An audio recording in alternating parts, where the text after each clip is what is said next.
Halo, selamat datang semuanya. Namaku Megatro Banyumili dan di sini di teras rumahku aku mau berbagi, aku pengen kemudian ngajak teman-teman untuk berdiskusi, untuk mengobrol dan belajar bareng karena tempat inilah tempatku biasa untuk merenung, bersemedi dan kemudian melepaskan jurus-jurus ya, tempatku berimajinasi dan kemudian berangan-angan tentang segala sesuatu yang pernah aku pelajari selama ini dan apa yang sekiranya bisa aku lakukan. Dan ternyata yang aku sadari adalah selama ini aku hanya menerima tapi jarang berbagi dan mengecek oh, valid tidaknya apa yang sudah kuterima selama ini. Khususnya pada dunia tari. Jadi mulai malam ini dan mungkin malam-malam berikutnya aku akan mengajakmu asik banget, mengajak teman-teman untuk duduk di teras ini untuk mengobrol bareng, untuk berdiskusi, untuk bisa menyanggah karena pengalamanku jujur masih sedikit. Dan aku perlu masukan teman-teman, perlu koreksi teman-teman tentang apapun itu yang nanti akan kita bahas. Dan yang pertama aku pengen bahas di malam ini adalah satu pertanyaan yang sering muncul waktu aku pertama kali kuliah waktu itu. Waktu itu udah lah, kayak wis lawas banget. Ya, aku berkuliah di ISI Surakarta, masuk tahun 2016, kemudian lulus tahun 2020 dengan durasi 3 tahun 2 bulan aku kuliah. S1 3 tahun 2 bulan. Wah. Terus kemudian secara perkuliahannya segitu, tapi tetap lulus di waktu hampir 4 tahun dikarenakan ada beasiswa yang harus dilanjutkan dan ketika nggak diambil eman-eman. Ya kan, jadi kita tetap harus manfaatkan segala hal yang bisa dimanfaatkan karena ekonomi menjadi seniman itu cukup berat. Nah, itu nanti akan kita bahas di obrolan berikutnya di malam yang lainnya. Tapi yang untuk pengen aku bahas malam ini adalah kalau mau jadi koreografer tuh harus jadi penari dulu atau enggak sih? Nah, itu yang sering menggelitikku waktu itu, terutama waktu awal-awal masuk kuliah. Itu aku tanya sama senior-seniorku, aku mau masuk ISI Solo atau ISI Jogja ya? Bagusnya yang mana ya? Terus pada tanya, kamu mau jadi koreografer atau mau jadi penari? Kalau mau jadi penari masuk ke sini, kalau mau jadi koreografer masuknya ke sini. Nah, itu yang kemudian mulai dari titik itu mulai munculkan pertanyaan-pertanyaan berikutnya termasuk pertanyaan ini.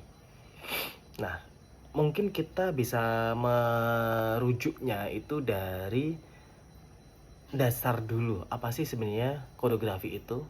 Sejauh yang ku tahu, koreografi itu sebenarnya berasal dari bahasa Yunani kuno, yaitu dari kata Korea kalau nggak salah, Korea yang berarti tari massal dan grafo yang berarti tulisan atau catatan atau apa namanya alah itulah. Nah, menariknya istilah ini tuh pertama kali dipopulerkan itu secara formal sekitar tahun seingatku 1700-an dari guru tari Prancis namanya Raoul Raoul Vellit Raoul Raoul Vellit atau siapa gitu. Nah, saat itu dia tuh mendokumentasikan posisi tubuh penari di atas kertas yang sebelumnya dia tuh diperintah sama Raja Louis keberapa aku lupa, jujur sorry. Jadi pada awalnya koreografi itu diartikannya secara harfiah justru sebagai seni menulis tari. Itu awal banget. Jadi bukan menarinya itu sendiri, namun ya seiring berjalannya waktu banyak pakar seperti salah satunya ada Susan Leigh Foster. Dia menyebutkan bahwa makna koreografi itu udah meluas menjadi tindakan menyusun pola pergerakan dalam sebuah ruang.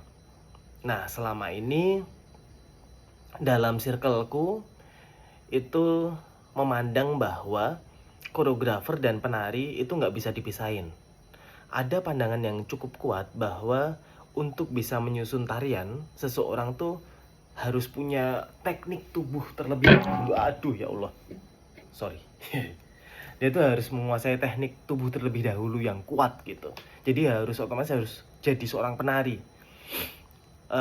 Dan dia harus punya pengalaman yang panjang akan ketubuhannya agar bisa mengajarkan tarian itu, gerakan itu pada penari, harus mencontohkannya dengan baik. Jadi tubuh sang pencipta itu dianggap sebagai laboratorium paling utama. Bukan khususnya juga ya, salah satu contohnya itu dalam tari tradisi klasik. Jadi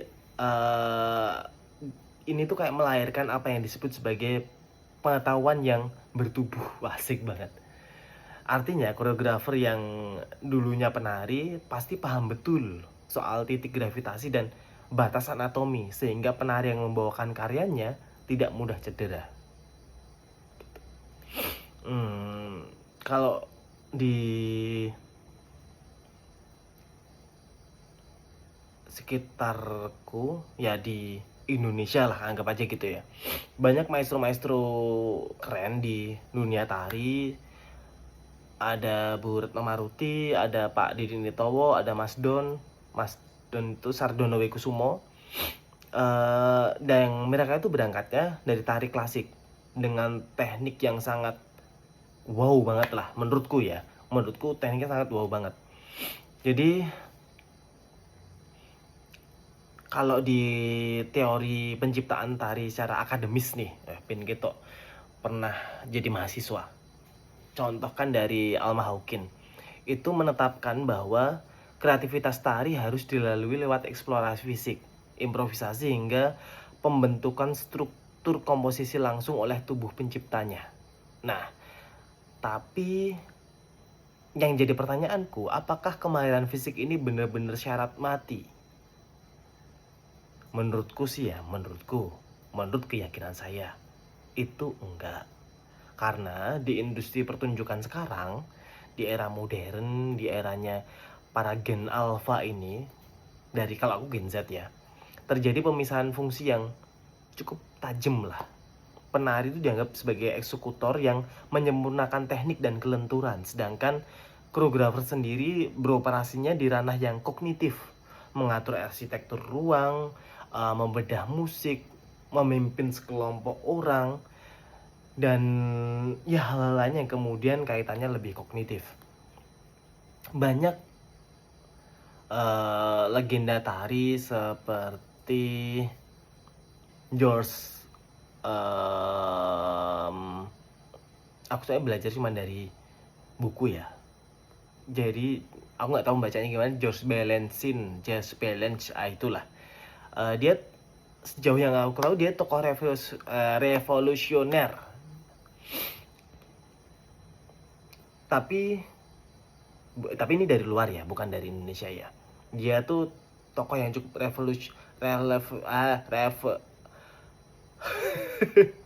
revolusioner. Nah, revolusioner, yes. Tokoh yang cukup revolusioner di tari balet neoklasik.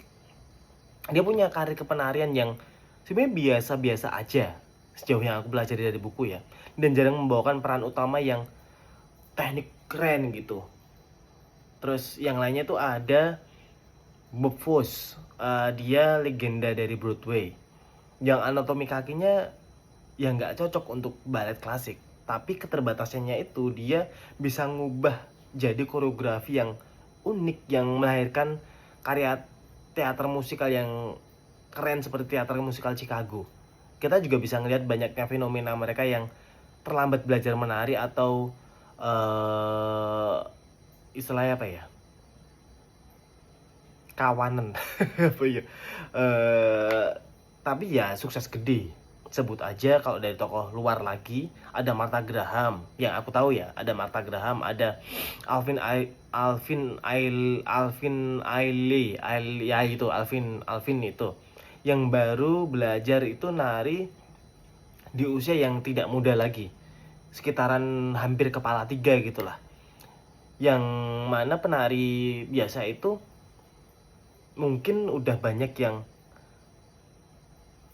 awake pegel-pegel wis ngrasa kok ketoke aku ora cocok yo dadi penari, kok ketoke ya itu justru malah di fase-fase itu Martha Graham itu baru mulai, sejauh yang aku tahu Martha Graham tuh baru mulai menjajaki dunia tari. Tapi nanti kalau aku salah bisa di cross check, bisa dituliskan aja di kolom komentar karena ini sejauh yang aku tahu.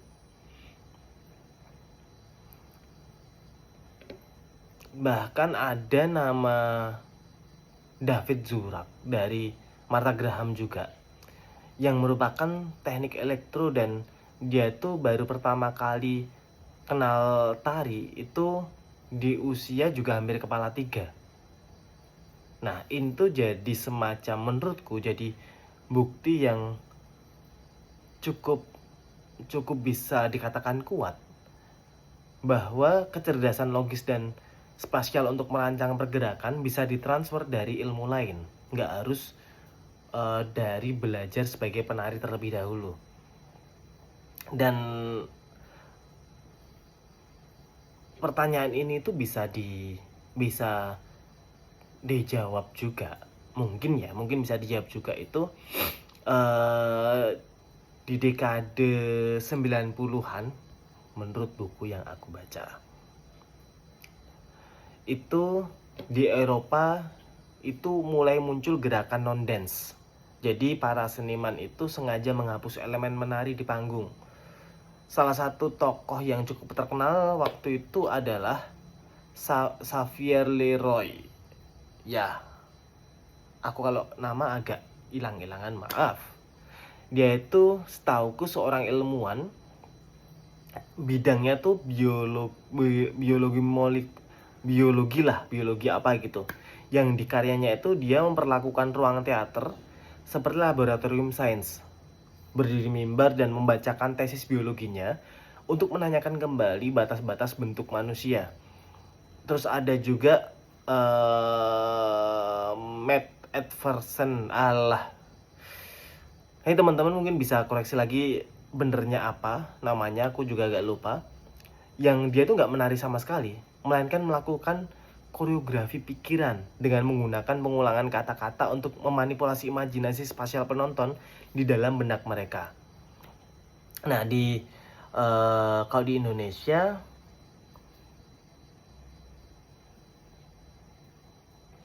diri khusus ini, sejauh yang aku tahu, yang sangat berperan dan sangat berpengaruh sejauh ini yang aku tahu ya, itu ada dari teman-teman Dewan Kesenian Jakarta. Asik, thank you. Yang gencar menyebutnya ya, mengkampanyekan atau menggerakkan konsep perluasan koreografi atau ya yang jelas tuh konsep ini tuh mereka sejauh yang aku tahu ya menegaskan bahwa mereka tuh mengatur perabotan rumah, mengatur pergerakan protes massa di jalanan, sampai algoritma TikTok pun pada dasarnya adalah koreografi keseharian. Itu yang sempat selintas aku ketahui, tapi mungkin bisa aja salah, dan mungkin juga teman-teman di luar sana banyak yang cukup keras dalam pergerakan itu. Nanti bisa disampaikan saja siapa aja sampel-sampelnya. Yang aku ingat lagi ada ya satu sosok yang cukup berpengaruh juga dalam kehidupanku. Aku pernah nyantrik di situ, ada Mbak Melati Suryodarmo. Dia itu, aku menyebutnya bahwa karya performance dia, yang juga sebuah karya koreografi kalau aku sebut, nggak sekedar tarian berirama yang indah ya seperti yang dituliskan dalam buku-buku kitab babon itu, tapi dalam karyanya dia tuh salah satu contohnya butter dance dia. Tapi aku ini juga bisa Bisa pro dan kontra juga ya, tapi aku menyebutnya itu sebuah karya pertunjukan tari. Tapi bisa nggak sih disebut sebagai tari yang butter dance itu? Jadi dia gerakannya tuh dia cuman berdiri di atas mentega, pakai heels, lalu berusaha berdiri, tapi dia karena dia kan lemak jadi licin, terus terjatuh, bangun terjatuh, terus berusaha bangkit lagi. Jadi mengandalkan ketahanan fisik ekstrimnya itu dan ritus psikologis yang terbangun. Jadi nggak cuman cantik gitu aja. Nah, yang jadi pertanyaannya sekarang adalah bagaimana koreografer yang tidak bisa atau tidak mau menari memberikan arahan ke penarinya. Sejauh yang aku tahu, mereka kebanyakan dari teman-temanku ya menggunakan metode komunikasi verbal dan instruksi berbasis tugas. Jadi mereka ini bahkan kadang juga aku akan memberi semacam teka-teki atau kode-kode yang khusus yang sudah dibuat masing-masing kepada para penari-penarinya, atau manfaatkan keahlian asisten koreografer. Jadi sudah ditransformasi, apa ya bahasanya, sudah di translatekan ke asisten koreografernya, yang kemudian asisten koreografernya itu yang mulai membentuk si gerak itu sendiri, yang mana si asisten koreografer itu yang bertugas untuk mendemonstrasikan gerakan-gerakan yang rumit untuk kemudian bisa ditransferkan dan dicontohkan pada para penari-penarinya. Mungkin itu yang banyak terjadi juga ya. Nah, apa ini? Bentar guys, ada notif, ada pesanan di aplikasi karena aku juga jualan salad. Oke, kita lanjut. Sampai mana tadi ya? Teras ini sungguh memang kemana-mana. Tapi banyak banget yang pengen aku sampaikan sebenarnya. Sampai mana tadi? Aku ingat-ingat.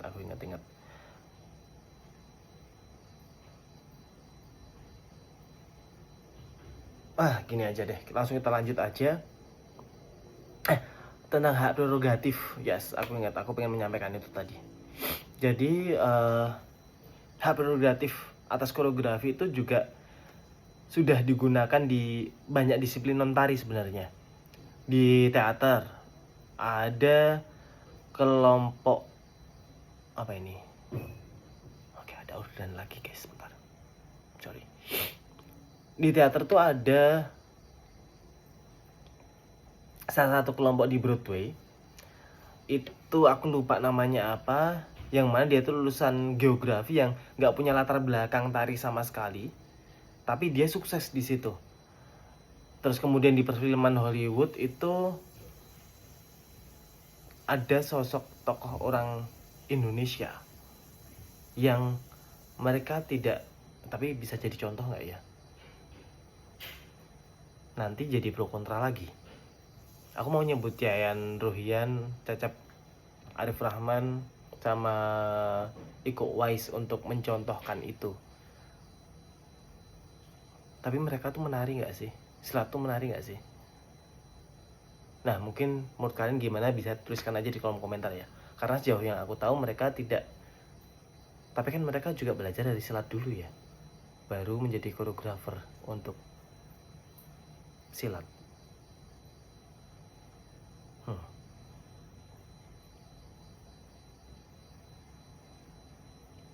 Ya gini aja deh, menurutku kesimpulannya, langsung kesimpulan aja ya, sebenarnya mendefinisikan validitas koreografer itu kalau semata-mata dari kemampuannya untuk menari, kurasa terlalu sempit. Sama halnya kayak seorang arsitek yang merancang gedung pencakar langit tanpa harus mengaduk semen itu sendiri, atau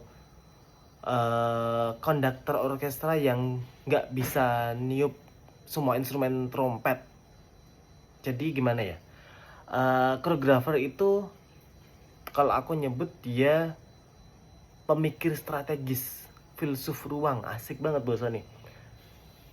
sutradara pergerakan. Nah, mungkin lebih enak gitu, sutradara pergerakan. Jadi rekam jejak sebagai penari emang sangat menguntungkan, tapi itu bukan kemutlakan untuk bisa menciptakan karya yang wow, menciptakan mahakarya arsitektur ruang yang megah. Itu mungkin bukan syarat validnya ya. Kayaknya itu aja deh pembahasan malam ini, karena ya driver Pak, sekedar pakai Pak udah datang dan ada orderan. Jadi akan kita lanjut untuk malam-malam berikutnya, pembahasan berikutnya. Kalau teman-teman merasa ada yang tidak setuju dengan apa yang aku sampaikan, tulis saja di kolom komentar. Dan kalau mau bahas apa lagi, tulis saja juga di kolom komentar. Oke. Jadi kita akan bersenang-senang membahas segala sesuatu tentang dunia tari dari apa yang kupelajari selama ini. Oke, thank you.